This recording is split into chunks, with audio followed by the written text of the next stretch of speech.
She mocked a quiet cleaner in front of executives, calling his job worthless.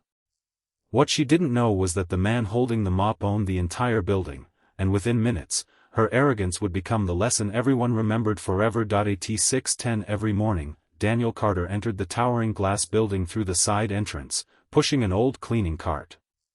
Employees rushed past him without a second glance.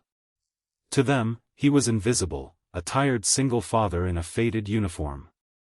But nobody knew the truth about the man quietly cleaning their floors. Daniel was 38 years old and had spent the last 3 years raising his 8-year-old daughter, Emma, alone. His wife had died unexpectedly, leaving Daniel with grief, bills, and a promise he repeated every night: Emma would never grow up believing she had been forgotten. He worked long hours, sometimes arriving before sunrise and leaving after everyone else. He cleaned offices, polished elevators, emptied trash cans, and fixed small problems whenever he noticed them. He never complained. He believed honest work was never beneath anyone. The building belonged to Carter Holdings, a successful company with hundreds of employees and millions of dollars in property investments. Yet almost nobody knew that Daniel Carter was the company's founder and majority owner. Years earlier, Daniel had built the business from almost nothing. But after several executives began making decisions without understanding the people working beneath them, Daniel decided to conduct a private experiment. He temporarily stepped away from his executive position and entered the company as an ordinary cleaner. He wanted to discover what happened when nobody knew the owner's identity. Most of what he discovered was encouraging. Employees worked hard, helped each other, and treated one another with respect. But there were also moments that troubled him. Then came Victoria Blake. Victoria was one of the company's youngest senior executives. She was intelligent, ambitious, wealthy, and respected for producing impressive financial results.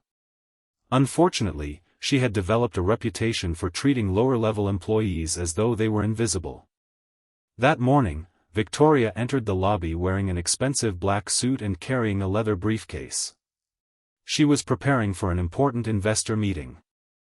As Daniel wiped fingerprints from the elevator doors, Victoria stopped beside him. "Move that cart," she said coldly. Daniel immediately stepped aside. "Good morning," he replied politely. Victoria glanced at him from head to toe. "Do you always work this slowly?" Daniel looked at the floor and continued cleaning. "I'll make sure everything is ready before the meeting." Victoria laughed. "You people always choose the worst possible time to clean." Two employees standing nearby exchanged uncomfortable looks. Daniel said nothing. Victoria walked toward the elevator, then stopped and looked back. "Just remember," she said, "people like you are supposed to stay out of executive areas." The elevator doors closed. Daniel stood alone in the lobby. For a moment, his expression hardened. He could have revealed the truth. He could have called the company's regional director and ended Victoria's career before breakfast. But he remembered his daughter. The night before, Emma had hugged him and said, "Daddy, good people don't have to prove they're good." Daniel smiled quietly. Then he picked up his cleaning cloth and continued working. Victoria had no idea that the man she had just humiliated wasn't merely an employee. He was the owner of the entire building. The next morning, Daniel arrived at the building before sunrise. The lobby was empty, quiet, and cold. He pushed his cleaning cart across the marble floor and began working as usual. Nobody suspected that today would be the day his carefully guarded secret would finally come to light. Daniel cleaned the elevators, polished the glass doors, and checked the conference rooms. He noticed several small problems that other employees had ignored. A loose electrical outlet needed attention, one security camera was malfunctioning, and a water stain had appeared near the ceiling. He immediately reported everything to maintenance. That was Daniel's philosophy: if something could become a problem tomorrow, fix it today. At 9 o'clock, Victoria Blake arrived with 3 senior managers. She was dressed in an expensive navy suit and carried a tablet filled with financial reports. Her expression was confident because she believed the upcoming investor meeting would strengthen her position within the company. As she entered the lobby, she noticed Daniel cleaning near the elevators. Her face tightened. "You again?" she asked. Daniel looked up. "Good morning, Ms. Blake." Victoria glanced at his cleaning cart. "Didn't someone tell you to stay away from the executive floors?" Daniel remained calm. "I'm just doing my job." Victoria shook her head. "Your job is cleaning. Don't confuse it with anything more important." One of the managers looked uncomfortable. Daniel simply nodded. "Understood." Victoria walked away without another word. But when she reached the executive floor, something strange happened. The security guards were standing near the boardroom entrance. Several department heads were gathered in the hallway, whispering nervously. Even the chief financial officer looked unusually serious. Victoria frowned. What happened? Nobody answered immediately. Then the boardroom doors opened. Daniel walked out of the elevator. But this time, he wasn't pushing a cleaning cart. He was wearing a perfectly tailored dark blue suit. Victoria froze. Daniel walked calmly toward the boardroom while several executives straightened their jackets. Then the chairman smiled. "Good morning, Mr. Carter." Victoria's eyes widened. "Mr. Carter?" Daniel entered the room. "Yes." The chairman turned toward the confused executives. "Everyone, this is Daniel Carter, founder and majority owner of Carter Holdings." The hallway became completely silent. Victoria stared at Daniel as though she were seeing a different person. Her mind immediately replayed everything she had said to him. "Move that cart. You people always choose the worst possible time. Your job is cleaning." Her face became pale. Daniel looked at her, but there was no anger in his expression. "Please join us, Ms. Blake." Victoria slowly entered the boardroom. Daniel took his seat at the head of the table. He opened a thick folder. "I have spent the last several weeks working inside this building anonymously," he said. "I wanted to understand how employees are treated when management believes the owner isn't watching." Nobody spoke. Daniel looked around the room. "I've learned many good things about this company." Then his eyes settled on Victoria. "But I've also learned something disturbing." Victoria lowered her gaze. Daniel continued. "Some people are being judged by their uniforms instead of their character." The room fell silent. Daniel closed the folder. "This company belongs to all of us. The executives may make decisions, but the cleaners, security guards, assistants, drivers, and maintenance workers keep this place alive." Victoria finally looked up. Daniel's voice remained calm. "Yesterday, someone reminded me how easily respect disappears when people believe someone has no power." Victoria knew exactly who he meant. And for the first time, she understood that Daniel wasn't there to humiliate her. He was there to teach her a lesson she would never forget. The boardroom remained silent after Daniel finished speaking. Victoria sat motionless, staring at the table. The confidence she had carried into the building that morning was gone. For the first time, she understood that leadership was not about controlling people. It was about understanding them. Daniel opened another folder and placed several reports across the table. They contained anonymous complaints from employees throughout the building. Some workers had been ignored when they reported problems. Others were afraid to speak because certain managers treated their concerns as unimportant. "These reports were collected during my time working here," Daniel explained. "I wanted to see what employees experienced when they believed nobody powerful was watching." The chief financial officer looked uncomfortable.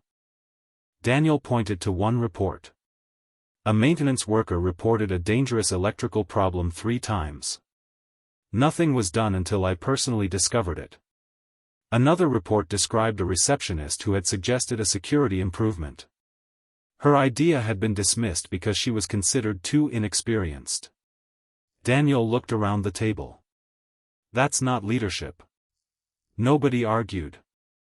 Then he turned toward Victoria. I also received several complaints about how junior employees are spoken to. Victoria swallowed. She knew what was coming. I made mistakes, she admitted quietly. Daniel nodded. Yes, you did. She expected anger. Instead, Daniel closed the folder. But mistakes can become lessons if someone has the courage to admit them. Victoria looked directly at him. Why didn't you tell me who you were? Daniel leaned back in his chair. Because if you knew I owned the company, you would have treated me differently. Victoria had no answer. Daniel continued. That was the entire point. I wanted to know whether people received respect because they deserved it or because they had authority. His words struck Victoria harder than any punishment could have. She remembered the way she had spoken to Daniel in the lobby. She had never asked his name. She had never considered what his life might be like. She had simply looked at his uniform and decided his value. I'm sorry, Victoria whispered. Daniel nodded. Apology accepted. Then he surprised everyone. I am not firing you. Victoria looked up immediately. Daniel continued, but your position comes with responsibility. From today forward, I expect you to help create the culture this company should have had from the beginning. Victoria nodded. I will.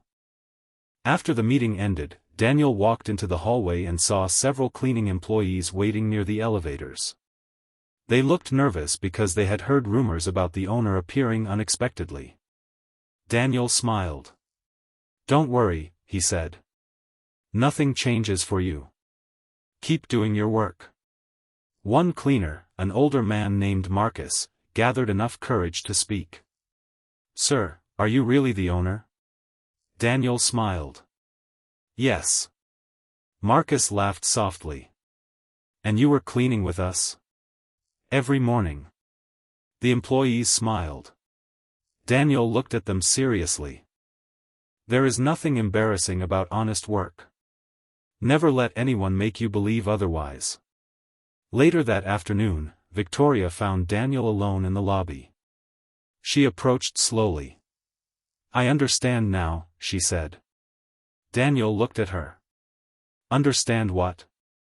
That I wasn't really judging your job. Daniel waited. I was judging your worth. Daniel smiled gently. And now? Victoria looked toward the cleaning staff. Now I know better. That evening, Daniel returned home to Emma. She ran into his arms and showed him a drawing she had made at school. Daniel smiled. His daughter didn't care about his company, his wealth, or his title. She cared that he came home. And that reminded Daniel of the most important lesson of all: success was not about becoming important enough for people to respect you. It was about becoming the kind of person who respected others first. The following Monday, something unusual happened inside Carter Holdings. Employees noticed that Victoria Blake was standing in the lobby before 8 in the morning. She wasn't waiting for an executive. She wasn't checking financial reports. She was speaking to the cleaning staff and learning their names. When Daniel entered the building, Victoria approached him. Good morning, Mr. Carter. Daniel smiled. Good morning, Victoria. She looked around the lobby. I've been thinking about everything you said. And? I realized I spent years believing leadership meant being above everyone else. Daniel nodded. And now? Victoria smiled. Now I think leadership means making sure nobody feels beneath you. Daniel's expression showed quiet approval. Over the next several weeks, the company began changing. Daniel introduced a new employee feedback system that allowed workers from every department to report concerns directly. Managers were required to listen to staff before making major workplace decisions. He also created a recognition program for employees whose work often went unnoticed. The first person recognized was Marcus, the maintenance worker who had repeatedly reported the dangerous electrical problem. At the company meeting, Daniel called Marcus onto the stage. This man protected hundreds of employees by refusing to ignore a dangerous situation, Daniel said. Marcus looked embarrassed. I was only doing my job. Daniel smiled. Exactly. And sometimes doing your job with honesty and courage is more valuable than any title. The employees applauded. Victoria stood among them, clapping harder than anyone. Later, she approached Daniel. You changed this company. Daniel shook his head. The employees changed it. I simply gave them a voice. Months passed. Carter Holdings became more successful than ever. Investors praised the company's improved culture, productivity increased, and employee turnover dropped dramatically.